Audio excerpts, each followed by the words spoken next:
अच्छा नहीं लग रहा था। कमला को चाय के लिए बोलकर वहीं कुर्सी पर बैठ गई। आंखों में अतीत की परछाइयां दौड़ने लगी। ताई जी ने हमेशा घर में अपना दबदबा कायम रखा। दादी की तो घर में चलती ही नहीं थी। चेहरे पर असीम तेज और एक ऐसी आभा थी जो उन्हें असाधारण बनाती थी। लक्ष्मी की तो विशेष कृपा रहती थी उन पर, लेकिन पैसा होने के बावजूद मन बहुत संकीर्ण था उनका। किसी को कुछ देना तो जैसा सीखा ही नहीं था। हर समय मुंह पर ताने और बुराइयां ही होती थी। इस वजह से सभी उनके पास भटकने से भी कतराते थे। ताई जी सरकारी अध्यापिका, वहीं ताऊ जी ऑफिसर की पोस्ट पर कार्यरत थे। 2 बेटों पर निहाल हुई जाती थी ताई जी। माँ की पहली औलाद मैं यानी बेटी हुई तो उनका घमंड और बढ़ गया था। मेरे बाद माँ को 10 सालों तक कोई औलाद ही नहीं हुई। इन 10 सालों में ताई जी ने एक भी मौका न छोड़ा होगा माँ को सुनाने का। 10 सालों बाद जब मेरा भाई आया तो ताई जी को तो जैसे सांप ही सूंघ गया। पापा का अपना बिजनेस था और माँ गृहिणी थी। हम अच्छा खाते थे, अच्छा पहनते थे, लेकिन फिर भी ताई जी हमें हे दृष्टि से देखती थी, क्योंकि उनके हिसाब से वो हमसे ज़्यादा वह धनाढ्य थी।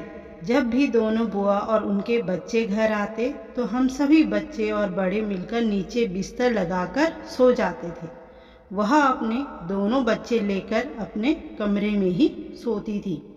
मम्मी, दादी, बुआ सब मिलकर नीचे बैठकर बात करती तो वह अपने लिए अलग कुर्सी लाती और उसमें बैठती।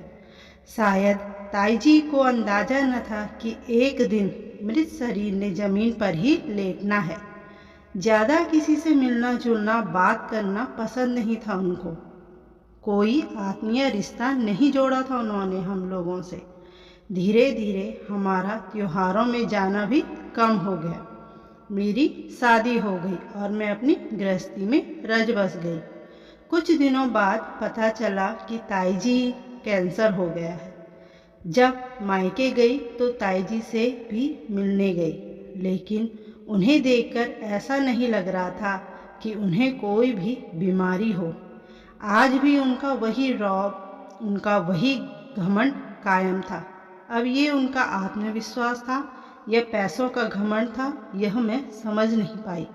बहुएं भी आ गई थी, उन पर भी ताई जी का ही राज था। मैं अपने ससुराल वापस लौट आई।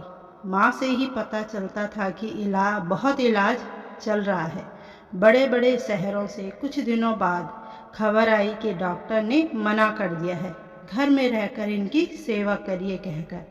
अब कोई आत्मीय रिश्ता तो न था, लेकिन फिर भी मैं खून के रिश्ता था तो मिलने चली गई। आज ताई जी की हालत देखकर आंखों में आंसू आ गए। एकदम कमज़ोर हो गई थी, चलने फिरने में असमर्थ थी।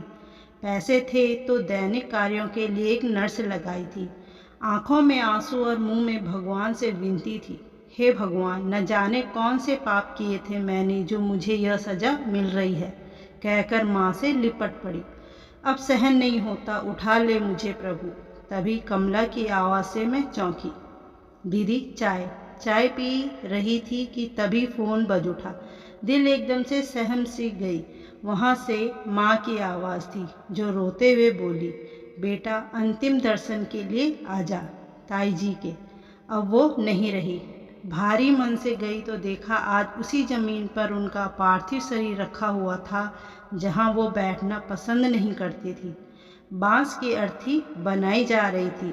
ज़्यादा लोग नहीं आए थे, आते भी कैसे, किसी से मनोभाव वाला रिश्ता रखती ही कहाँ थी ताई जी। अनायासी आँखों से आंसू बह रहे थे, क्योंकि जीवन की सच्चाई को पहली बार इतनी नज़दीक से देख रही थी। जीवन का सबसे बड़ा सच अंतिम यात्रा ही तो होती है। जीवन में हंस बोल लो, अंत में तो यही होना है।